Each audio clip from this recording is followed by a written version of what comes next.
Hello నమస్కారము. నేను doctor Kiran Shekhar. నేను chief consultant IVF and test tube baby Kiran infertility hospital ఇక్కడ హైదరాబాద్ నుంచి మాట్లాడుతున్నాను. అర్లియర్ కూడా నేను వీడియోస్ తయారు చేసి మీతో ఎప్పటికీ సంపర్కంలో ఉన్నాను. ఇంకా ఇవి అన్నీ educational videos, patient general knowledge కోసం, ఇంకా వాళ్ళకి ఏమేం సూచనలు ఉన్నాయి, వాళ్ళకి ఏమేమి సిమ్టమ్స్ వస్తున్నాయి, దాని గురించి వాళ్ళు మళ్ళీ సలహా తీసుకోవాలి అని దానికోసం ఉన్నాయి. ఇప్పుడు మా సెంటర్లో హైదరాబాద్లో ఇక్కడ మేము test tube baby technology last 30 years నుంచి యూస్ చేస్తున్నాము. ఇంకా వేరే అన్ని టెక్నాలజీస్ కూడా, ఇంకా వేరే పద్ధతులు కూడా మా దగ్గర ఉన్నాయి. ఎక్కడ మీకు మందుల ద్వారా మంచిగా ప్రెగ్నెన్సీ వస్తుంది అట్లాంటివి కూడా ఉన్నాయి. లాప్రోస్కోపీ అండ్ హిస్ట్రోస్కోపీ టెక్నిక్స్ వేరు.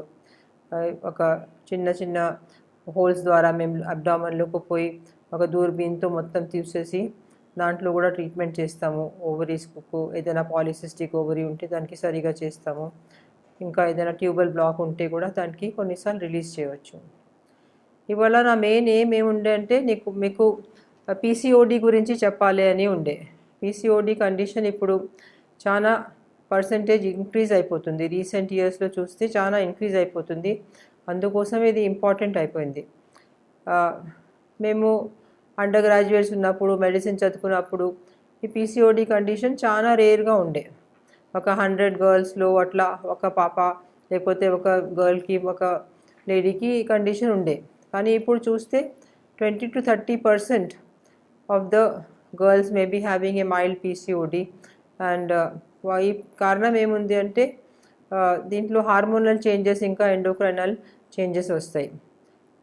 మెనార్కీ వచ్చినప్పుడు పాప పెద్ద మనిషి అయిపోతుంది. అప్పుడు ఏమవుతుందంటే రాంగ్ టైప్ ఆఫ్ హార్మోన్స్, ఒకవేళ స్టీరాయిడ్ హార్మోన్స్ ఇంక్రీజ్ అవటం, అడ్రినల్ హార్మోన్స్ ఎక్కువ అయిపోయినాయి. ఇంకా మేల్ హార్మోన్, ఫీమేల్లో కూడా మేల్ హార్మోన్స్ ఉంటాయి, టెస్టోస్టెరాన్, ఆండ్రోస్టెనాడోన్ అని చెప్తాము. ఈ లెవెల్స్ ఎక్కువ అయిపోతే ఏమవుతుందంటే ఆవ్యులేషన్ కాదు ఈ గర్ల్స్కి, వాళ్ళకి పీరియడ్స్ సరిగా రావు, ఆవ్యులేషన్ కాదు. ఇంకా వాళ్ళ పీరియడ్స్ 3-4 monthsలో ఒకసారి అట్లా వస్తున్నాయి. ఇంకా ఆ పీరియడ్స్ గురించి కూడా వాళ్ళు ట్యాబ్లెట్స్ తీసుకోవాలి, అప్పుడే వస్తాయి. స్లోలీ వాళ్ళకి వేరే బాడీ చేంజెస్ కూడా వస్తాయి. వాళ్ళ వెయిట్ ఎక్కువ అయిపోతుంది, ఫేస్ మీద హెయిర్ అట్లా వచ్చేస్తాయి, ఇంకా ఫేస్ మీద యాక్నీ, ఇది పింపుల్స్ గిట్లా ఎక్కువ అవటం, ఇంకా ఫాల్ ఆఫ్ హెయిర్ కూడా అవుతుంది. ఇవన్నీ నెక్ మీద బ్లాక్ కలర్ డిస్కలరేషన్ అవుతుంది. ఇవన్నీ చేంజెస్ పీసీఓడికి సూచనలు ఉన్నాయి. ఇప్పుడు పీసీఓడి ఎక్కువ అయిపోయింది అని అది కూడా ఒక ఇన్ఫర్టిలిటీకి కారణం అయిపోయింది. పెళ్ళి అయినాక కూడా వాళ్ళకి 1 or 2-3 years అట్లా వేరే వాళ్ళకి పిల్లలు పుడుతున్నారు, వాళ్ళకి అది అయితలేదు. ఎందుకంటే వాళ్ళు ఆవ్యులేషన్ అంటే గుడ్డు తయారైపోయి మళ్ళీ అది రప్చర్ అయిపోవటం అది అయితేనే లేదు. ప్రతి నెల ఆ ఛాన్స్ వాళ్ళకి రాతనే లేదు. అందుకోసమే వాళ్ళు మా దగ్గరికి వస్తారు. వాళ్ళు చెప్తారు, మాకు పెళ్ళి అయిపోయి ఇప్పుడు 3-4 years అయిపోయినాయి, పీరియడ్స్ సరిగా లేవు, మాకు ఆవ్యులేషన్ సరిగా అయితలేదు, నాకు వెయిట్ ఎక్కువ అయిపోతుంది. ఇట్లాంటివన్నీ సూచనలు ఏమో పీసీఓడి అని కండిషన్, పాలిసిస్టిక్ ఓవేరియన్ డిసీజ్కి పాయింట్ చేస్తాయి. పాలిసిస్టిక్ ఓవేరియన్ డిసీజ్లో కొన్ని క్రైటీరియా ఉంటాయి. అవన్నీ పేషెంట్లో కనిపిస్తే మేము వాళ్ళకి చెప్తాము.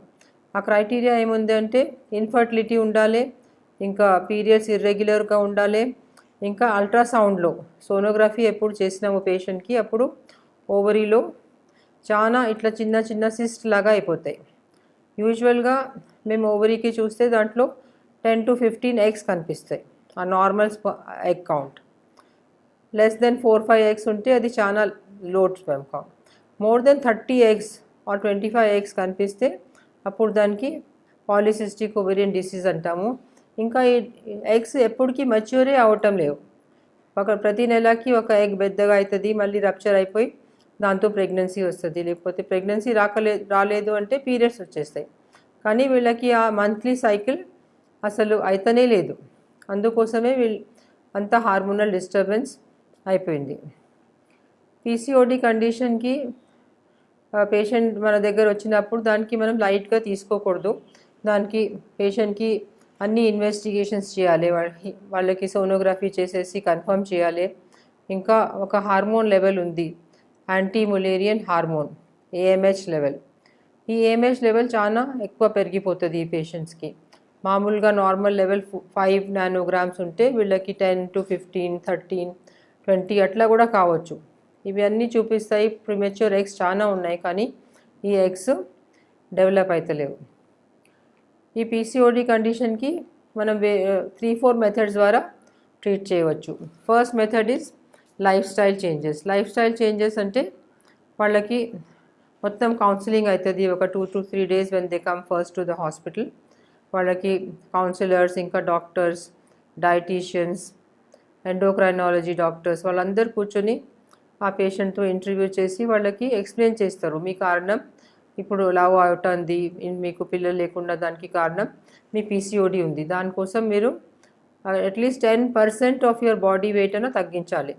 ఒకవేళ మీ వెయిట్ 80 kg ఉంది, మీ బేజల్ అంటే మీ బిఎంఐ ఎక్కువ అయిపోయింది, 25 కింద ఎక్కువ అయిపోయింది, అప్పుడు మీరు at least 8 to 10% of me body weight తక్కువ చేయాలి.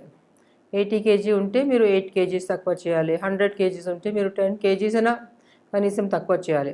అది కూడా తక్కువ వెయిట్ లాసే. యాక్చువల్లీ సీయింగ్ ఐడియల్ వెయిట్కి వాళ్ళు వచ్చేసేయాలి.